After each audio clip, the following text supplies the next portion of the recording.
दो arrange versus दो love marriage वाली बहू के लंबे बाल और मेकअप। माँ जी, वो दो लड़कियाँ तो देखिए, कितनी प्यारी और सुशील लग रही है, सबका कितना ध्यान रख रही है। मैं भी कब से उन्हीं को देख रही हूँ बहू, सच में बड़ी ही प्यारी है दोनों, संस्कारी भी लग रही है।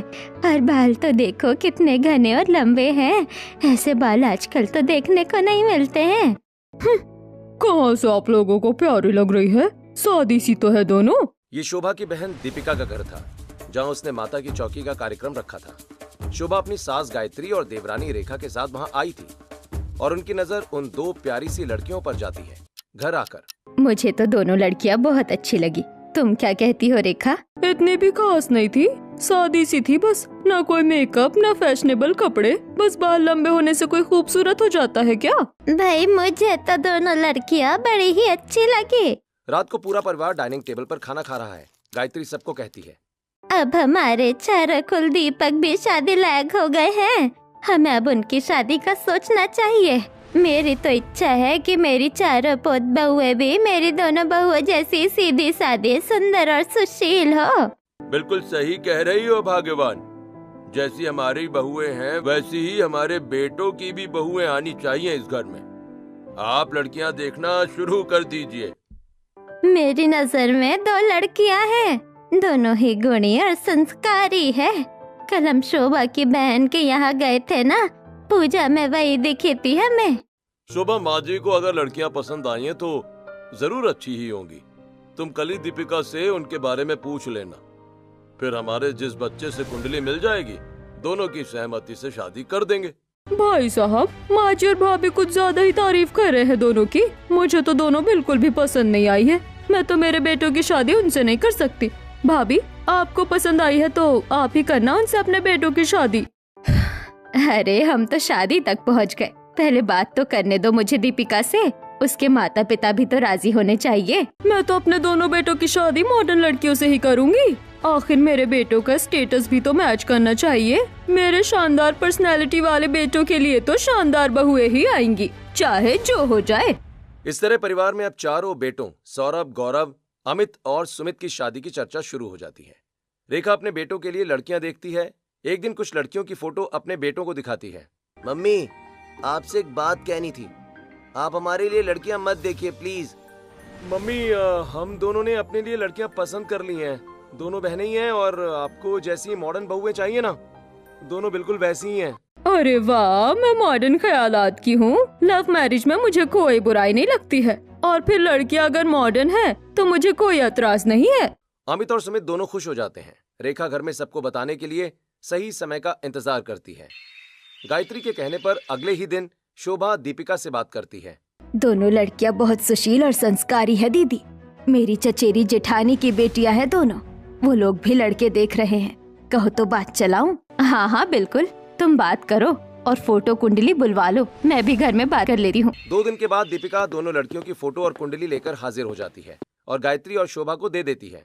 दोनों लड़कियां हीरा है हीरा, इस बात की मैं गारंटी लेती हूँ आंटी जी, लेकिन इन लोगों की कंडीशन थोड़ी खराब है, शादी में ज्यादा खर्च नहीं कर पाएंगे। हमें कुछ चाहिए भी नहीं है दीपिका, भगवान का दिया हमारे पास सब कुछ है, तुम बस शादी के बाद चलाओ। दीपिका चली जाती है और रात को गायत्री सबको फोटो दिखाती है और बाकी सारी जानकारी देती है। वाह भाई, लड़कियां तो वाकई हमारे परिवार के बिल्कुल अनुरूप हैं। बस अमित और सुमित के लिए भी ऐसी ही लड़कियां मिल जाएं, तो घर में खुशहाली आ जाएगी। बाबूजी, अमित और सुमित ने अपने लिए लड़कियां पसंद कर ली है, वो दोनों भी आपस में बहनें ही हैं। अब जब पसंद कर ही ली है तो आप लोग बड़ा दिल करके हाँ कर दीजिए। सुरेश चंद्र, गायत्री और दोनों भाई बेमन से हाँ कर देते हैं। अब कुछ ही दिनों में दोनों परिवारों के बीच बातचीत होती है और चारों बेटों की शादियां तय हो जाती हैं। शादी का दिन। गौतम के बाबूजी, भगवान का बहुत बहुत धन्यवाद कि उसने हमें आज का दिन दिखाया है। बड़े नसीब वालों को अपने नाती पोतों की शादियां देखने के लिए मिलती है। पूरा घर ऊपर से नीचे तक रंग बिरंगे फूलों से और सुंदर सी लाइटिंग से सजा है। लोगों की चहल पहल शुरू है। शहनाई और मधुर संगीत की आवाज माहौल की रंगत बढ़ा रही है। एक सादी सी साड़ी में दुल्हन की तरह सजी अंजू और मंजू उतरती हैं और सबकी नजर उन पर ठहर जाती है। देखो तो कितनी सुंदर दुल्हन है। मेकअप भी कितना सिंपल और सोबर है। आजकल तो मेकअप के नाम पर चेहरे पर चूना ही पोत देते हैं बस। सही कह रही हो तुम। दोनों के बाल तो देखो। हाय, बाल है या काली घटाएं। ऐसे बाल होने का तो आजकल सपने में भी नहीं सोच सकते हैं हम। दोनों की साड़ियाँ भले ही खूब भारी या डिजाइनर नहीं है, लेकिन सुंदर है, जच रही है दोनों पर। वाह, कितनी सादगी है। बिना मेकअप के भी कितनी सुंदर दिख रही है अंजू। मम्मी और दादी की पसंद सच में लाजवाब है। कितने सुंदर काले घने बाल हैं। चेहरे पर ये नेचुरल ग्लो रूप में चार चांद लगा रहा है। अच्छा है मैंने दादी और मम्मी की पसंद पर ऐतराज नहीं किया। अंजू और मंजू अपने माता पिता के साथ हॉल के अंदर आ जाती हैं। सब लोग उनके लुक, मेकअप और बालों की तारीफ कर ही रहे थे कि तभी एक तेज आवाज में गाने बजाता एक डीजे घर के सामने आकर रुकता है और उसके पीछे एक खुली छत वाली कार भी आती है जिसमें टीना और लीना खड़े रहकर डांस कर रही थी। ये क्या है? इतना लाउड म्यूजिक, और जरा वो तो देखो, दोनों बहुएं कैसा अजीब सा डांस कर रही हैं। अरे वो दोनों क्या इनकी नई बहुएं हैं? मैं तो कार्टून समझ रही थी। कितनी बेहुदा है दोनों।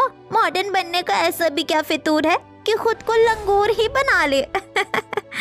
टीना की मॉडर्न ड्रेस नीले रंग की थी, इसलिए उसने बालों पर भी नीला रंग ही किया था और मेकअप में भी नीले रंग को हाईलाइट किया था।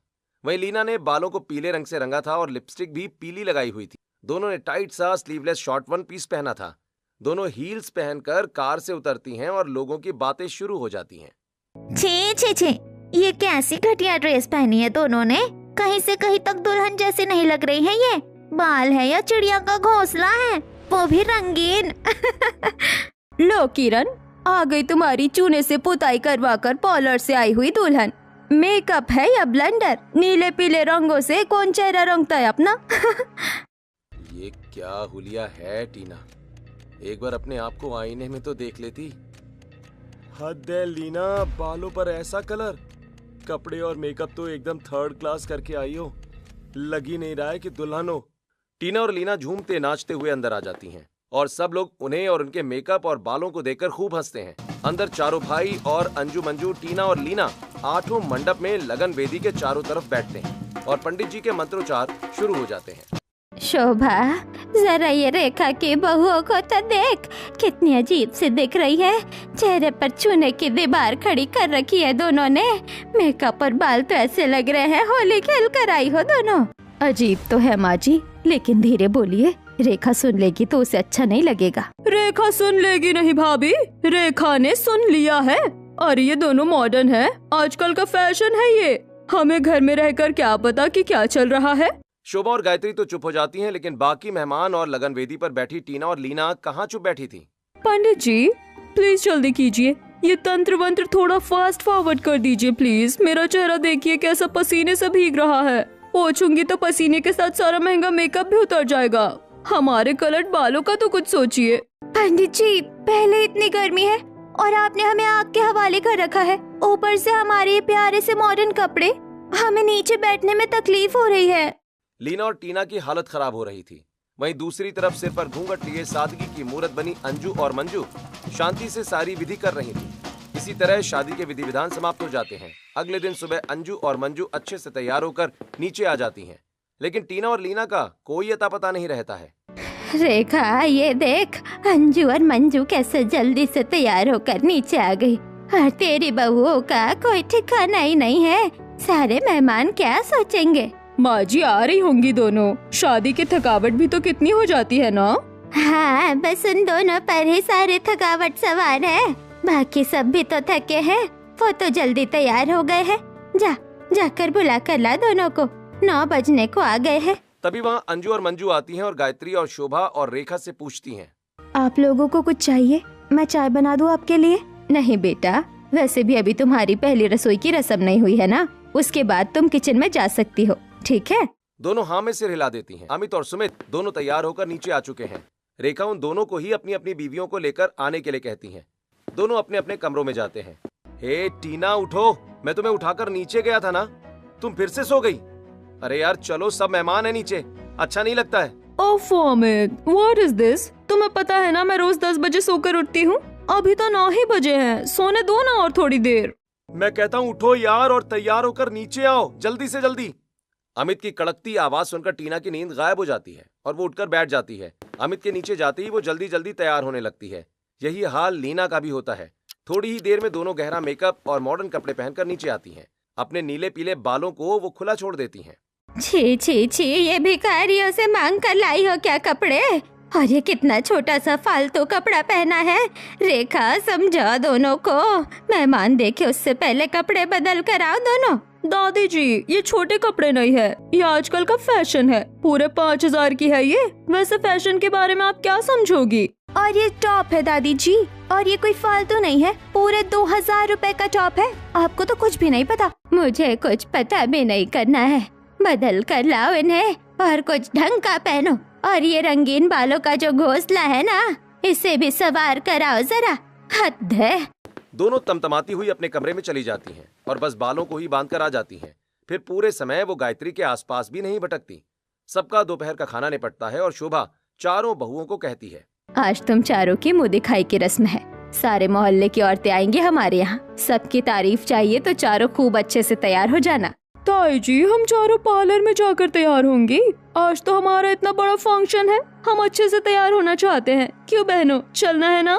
हाँ हाँ चलना है। आप दोनों जाओ, हम दोनों अपने आप तैयार हो जाएंगे।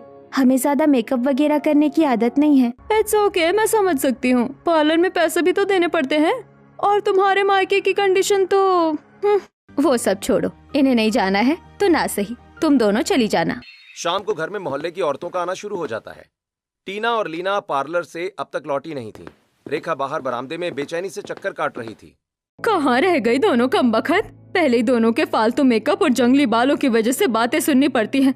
माँ जी को पता चलेगा तो फिर से मुझे ही भाषण सुनना पड़ेगा। तभी उसे हील्स चटकाती हुई टीना और लीना आती हुई दिखती हैं और वो बिना उन पर नजर डाले उन्हें लगभग खींचते हुए अंदर लेकर आ गए। टीना और लीना ने आज अपने बालों पर जो केमिकल ट्रीटमेंट किया था, उसकी वजह से उसके बाल कड़क होकर खड़े हो गए थे। ये बालों में घोंसला क्यों बनाकर रखा है दोनों ने? अपने साथ दहेज में पंछियों को भी लेकर आई है क्या?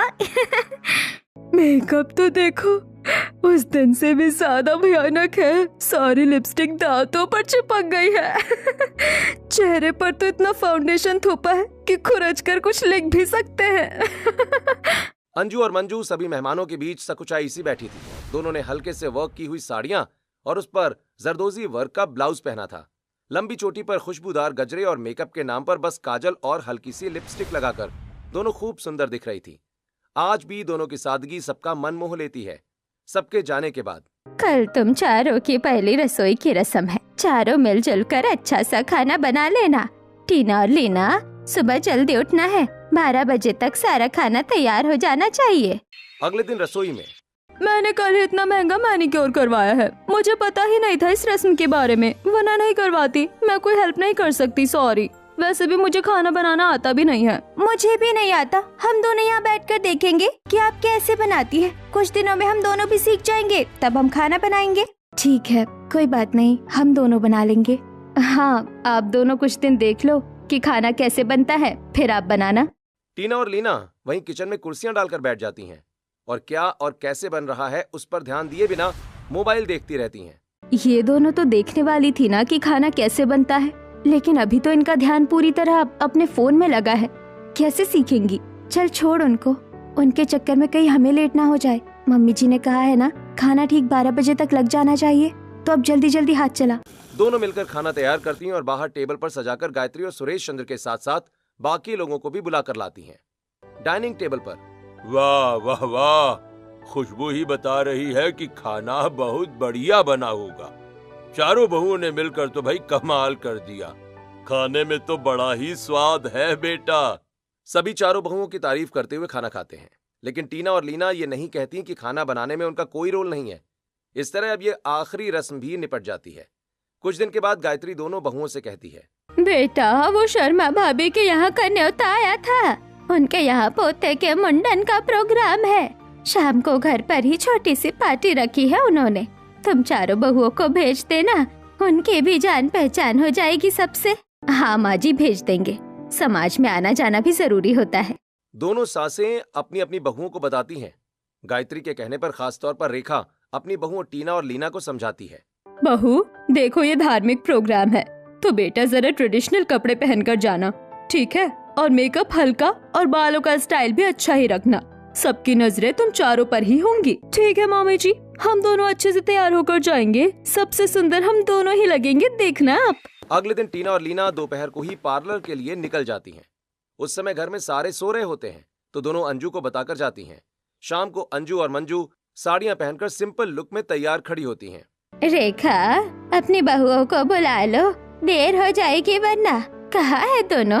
दादी जी, वो दोनों तो पार्लर गई हैं। आप सो रहे थे तो हमें बताकर गई हैं। हे भगवान, मैंने कहा भी था तुमसे रेखा कि अपनी बहुओं को समझा दो। अब फिर से पार्लर से जोकर बनकर आ जाएंगे दोनों। मैंने तो उन्हें काफी समझाया था माँ जी, कपड़े भी कैसे पहनने हैं ये भी बता दिया था। अच्छे से ही तैयार होकर आएंगी दोनों। अंजू बेटा, जरा फोन तो लगा दोनों को। क्या? अच्छा हाँ, मैं बता देती हूँ। ठीक है। क्या कह रही थी वो? ताई जी, वो कह रही थी कि उन्हें देर हो जाएगी, इसीलिए घर आने के बजाय वो दोनों डायरेक्ट शर्मा आंटी के यहाँ ही आ जाएंगी। बस दोनों ढंग से पहुँचे वहाँ, देखते हैं समझाने का कितना असर होता है दोनों पर। अंजू और मंजू दोनों पायल छनकाती हुई शर्मा परिवार के यहाँ जाने के लिए निकल जाती हैं। उनकी सुंदरता और सादगी पर गायत्री और शोभा बहुत खुश होती हैं। शर्मा जी के यहाँ पहुँचकर, अरे वाह, दोनों एकदम लक्ष्मी जी का रूप लग रही हो। दोनों अंदर जाकर बैठ जाती हैं। कुछ देर के बाद टीना और लीना दौड़ती भागती वहां पहुंचती हैं और उन्हें देखकर सभी औरतें मुंह दबाकर हंसती हैं।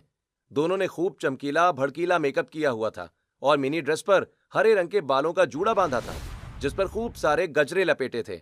हाथों में ढेर सारी चूड़ियां और गले में बड़े बड़े हार पहनाकर वो सबके बीच बैठ जाती हैं। हे भगवान, ये लोग क्या करके आ गई है? आज तो मूर्खता की हद ही पार कर दी है इन्होंने। आज तो पूरी बिजली की फैक्ट्री बनकर आई है दोनों। बाल तो बिल्कुल रंगीन झाड़ू लग रहे हैं। ड्रेस भी कितनी छोटी पहनी है, कहीं हमारे बच्चे इन्हें गुड़िया समझकर खेलने ना लग जाए। प्लास्टिक की गुड़िया भी इनसे ज्यादा सुंदर होती है बहन। ये मजाक की बात भी नहीं है वैसे। पूजा में ऐसे वाहियात कपड़े पहनकर आने में इन्हें शर्म नहीं आती? ये संस्कार है इनके? ना तो ये घर की है ना घाट की। देखो तो, ना ही पूरी तरह ट्रेडिशनल लुक किया है और ना ही मॉडर्न लुक। हंसी रुक ही नहीं रही है इन्हें देखकर। अंजू और मंजू सब सुन रही होती हैं, लेकिन वो भी बस बेबसी से एक दूसरे की तरफ देखती रहती हैं। तभी अचानक लाइट चली जाती है और अंधेरे में टीना और लीना के ग्लिटर्स और चमकी से हाईलाइट किए हुए चेहरे चमकते हैं और अब तक मुंह दबाकर हंस रही महिलाएं ठहाका मारकर हंसने लगती हैं। घर आकर, कैसा लगा तुम लोगों को वहाँ जाकर? ये तुम दोनों ऐसे कपड़ों और होलिये में गई थी वहाँ? रेखा, देखो तुम्हारे समझाने का नतीजा। देखो जरा दोनों महारानियों को। तुम दोनों को मैंने समझाया भी था कि वहाँ ढंग के ट्रेडिशनल कपड़े पहनकर जाना। क्या है ये? शर्मानी चाहिए दोनों को। जाओ और ये फालतू मेकअप और कपड़े बदलकर जरा ढंग के कपड़े पहन कर आओ। गायत्री, शोभा और रेखा वहाँ से गुस्सा होकर चली जाती हैं और टीना और लीना ये समझ नहीं पाती कि हुआ क्या है। हम तो बिल्कुल अच्छे से गए थे, सब हमारी तरफ देखकर खुशी से हंस भी रहे थे। फिर आपके कहने पर हमने ट्रेडिशनल लुक ही तो रखा है ना। बस देर हो रही थी इसलिए लहंगा नहीं पहन पाई। और नहीं तो क्या, बस कपड़े ट्रेडिशनल नहीं पहने हैं, इसके लिए इतना गुस्सा? टीना और लीना आए दिन पार्लर के चक्कर लगाती रहती थीं और अपने चेहरे और बालों पर एक्सपेरिमेंट करती रहती थीं। इस वजह से उनके बाल कड़े, रूखे और बेजान और चेहरा फीका सा हो गया था। एक दिन सब हॉल में बैठे होते हैं और गौतम कहता है, बाबा, कल हमारे यहाँ पर मेरा बहुत अच्छा दोस्त मनोज और उसकी पत्नी आ रहे हैं। वो ऑस्ट्रेलिया में रहते हैं और यहाँ पर अपनी हेयर ऑयल और स्किन केयर प्रोडक्ट की कंपनी लॉन्च करने के लिए आ रहे हैं। अरे ये तो बहुत अच्छी बात है, उन लोगों को खाने पर ही बुला लेना। हाँ बाबा, वो लोग यहाँ अपनी कंपनी के एडवर्टीजमेंट के लिए और सुंदर त्वचा और लंबे घने बालों वाली लड़कियों की तलाश भी कर रहे हैं जो उनकी कंपनी के लिए मॉडलिंग कर सके। कुछ देर बात करने के बाद सब चले जाते हैं और टीना और लीना एक दूसरे से कहती हैं, ये सुनहरा मौका अगर हमें मिल जाए तो सोच, हमें घर बैठे मॉडलिंग का चांस हाथ आ जाएगा। लेकिन हमारी स्किन और बाल तो देख, इतनी खराब स्किन और छोटे रूखे और बेजान बालों में वो हमें अपनी कंपनी में मॉडलिंग करवाएंगे। अरे हम कल उनके आने से पहले अपने बालों में एक्सटेंशन लगा कर आएंगे और फिर मेकअप कब काम आएगा उन्हें कुछ पता ही नहीं चलेगा। दोनों खुश हो जाती हैं और अगले दिन अंजू और मंजू जब मेहमानों के लिए खाना बना रही होती हैं तब दोनों पार्लर निकल जाती हैं। शाम को मेहमान आते हैं और सबसे बातें करने के बाद अंजू मंजू ने खाना परोसती हैं। टीना और लीना हड़बड़ा कर अंदर आती हैं और सीधे रसोई में घुस जाती हैं। डाइनिंग टेबल पर, भाई वाह, देसी खाने की तो बात ही अलग है। मजा आ गया। अंकल जी, आप सब्जी और लीजिए ना। कैसी लगी आपको सब्जी? आप दाल भी लीजिए ना अंकल जी, मैं आपके लिए गर्मा गर्म फुलके लाती हूँ। आप चारों के बाल तो बड़े ही घने और लंबे हैं। क्या लगाती हैं आप लोग अपने बालों में? अंजू और मंजू पहले कुछ बोल ना दें।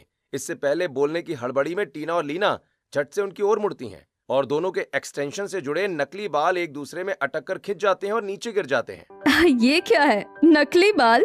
तुम्हारे असली बाल इतने रूखे सूखे खराब। इन दोनों के भी जरूर बाल नकली ही होंगे। अब तो हमें अपना तेल जल्दी से जल्दी लॉन्च करना पड़ेगा। अरे नहीं, इन दोनों के बाल बिल्कुल असली हैं और कोई भी शैम्पू केमिकल ये लोग अपने बालों पर इस्तेमाल नहीं करती हैं। स्किन पर भी नेचुरल चीजें ही लगाती है दोनों।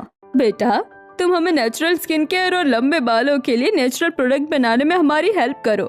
हम मिलकर कंपनी बनाएंगे। फिर तो ये हमारी कंपनी की मॉडल और पार्टनर दोनों बनेगी।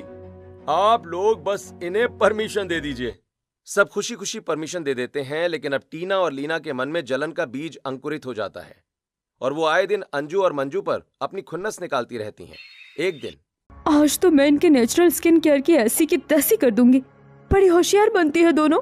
चेहरे पर बेसन और चंदन लगाती है ना। अब देखना क्या होता है। अंजू खाना बना रही होती है, तब टीना चुपके से उसके कमरे में जाकर उसके बेसन और चंदन के मिश्रण में खूब सारा ब्लीचिंग पाउडर मिला देती है। अगले दिन अंजू जैसे ही उपटन चेहरे पर लगाती है, उसे थोड़ी सी जलन होने लगती है। हाय, कितनी जलन हो रही है मुझे। मेरा चेहरा, हाय मर गई। क्या हुआ दीदी?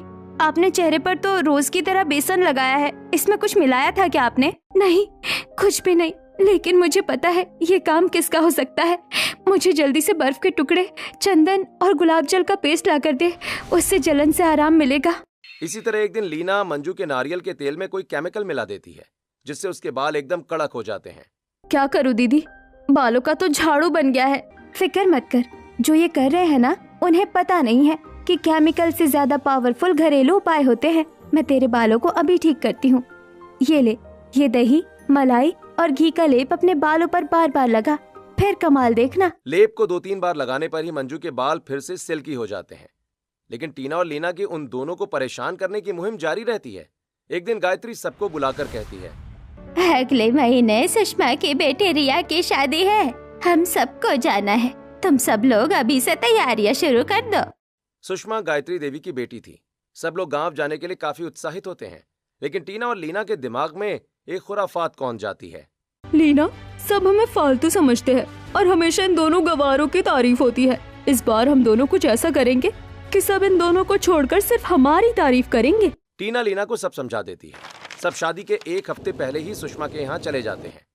टीना और लीना अंजू मंजू को घर के कामों में उलझाकर सुषमा की बेटी से नजदीकियां बढ़ाने की कोशिश करती हैं। रिया, तुम्हारा कोई बाहर का काम हो तो हमें बताना। तुम्हारी शादी भी बड़े शहर में हो रही है। हमें मॉडर्न कपड़े और मेकअप का अच्छा नॉलेज है। हम तुम्हारी मदद करेंगे। ये तो बड़ी अच्छी बात है। वैसे तो सारी तैयारियां हो गई है, बस स्किन केयर और मेरी शादी के लहंगे का ब्लाउज सिलवाना है। वो हम तुम्हें अपने स्टाइल से सिलवा कर देंगे। शहर के हिसाब से हम चलेंगे तुम्हारे साथ टेलर के पास।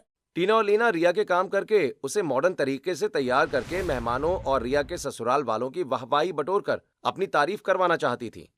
वो दोनों शाम को ही रिया के साथ मार्केट जाती हैं। तुम दोनों रिया को लेकर टेलर के पास जा रही हो, लेकिन यहाँ के माहौल के हिसाब से ही उसके कपड़े सिलवाना। तुम दोनों अपनी तरह के कपड़े मत बनवा देना उसके, वरना सब हंसेंगे। बंदर क्या जाने अदरक का स्वाद। तुम्हें फैशन की ABCD भी नहीं पता और मुझे सिखाने चली। जाओ अपना काम करो, बर्तन कपड़े करो और खाना बनाओ, इसी लायक हो तुम। अंजू और मंजू चुप हो जाती हैं। टीना और लीना टेलर को एक डिजाइन दिखाती हैं और उसके हिसाब से ब्लाउज सिलवाने के लिए दे देती हैं। आते समय वो एक छोटी सी दुकान से फेस पैक और बाकी चीजें लेकर आती हैं। घर आकर, मम्मी, आज तो टीना भाभी और रिया भाभी ने मुझे इतनी अच्छी चीजें दिलाई है कि क्या बताऊं। ब्लाउज भी अच्छी डिजाइन का सिलने डाला है। दोनों भाभियां बहुत होशियार है मम्मी। हम यहाँ आए किस लिए है फिर? अब हम शादी वाले दिन तक तुम्हारे साथ ही रहेंगे। बिल्कुल, तुम हमें अपना कोई भी काम बता सकती हो। हमारी इकलौती ननद हो तुम। दोनों की बातें सुनकर रेखा को थोड़ी तसल्ली होती है। चलो, कहीं पर तो तारीफ हुई इन झिल्लियों की। देखते ही देखते शादी का दिन आ जाता है। टीना और लीना पूरे हफ्ते रिया के बालों और चेहरे पर कई एक्सपेरिमेंट कर चुकी होती हैं। शादी के दिन सुबह वो रिया को एक इंस्टेंट ग्लो और गोरापन लाने वाली क्रीम देती हैं। रिया, आज तुम 2-3 बार ये क्रीम लगाओ, शाम तक तुम्हारा चेहरा गोरा और चमकदार हो जाएगा। लेकिन ये क्रीम अच्छी तो है ना? आज इसकी शादी है और चेहरे पर कोई खराब असर ना कर दे। अरे हम है ना बुआ जी, ऐसा कुछ नहीं होगा। देखना शाम तक रिया के चेहरे में कैसा चमत्कार होता है। ऐसा हुआ तो बहुत अच्छा हो जाएगा। तुम दोनों सही में बड़ी गुड़ी हो। रिया अपने चेहरे पर क्रीम लगाती है। पहली बार लगाने पर तो कुछ नहीं होता है, लेकिन जैसे ही दूसरी बार लगाती है चेहरा जलन और दर्द से लाल हो जाता है और बारीक फुंसियां उभर कर आती हैं। उसका चेहरा देखकर टीना और लीना बुरी तरह डर जाती हैं और रिया रोने लगती है।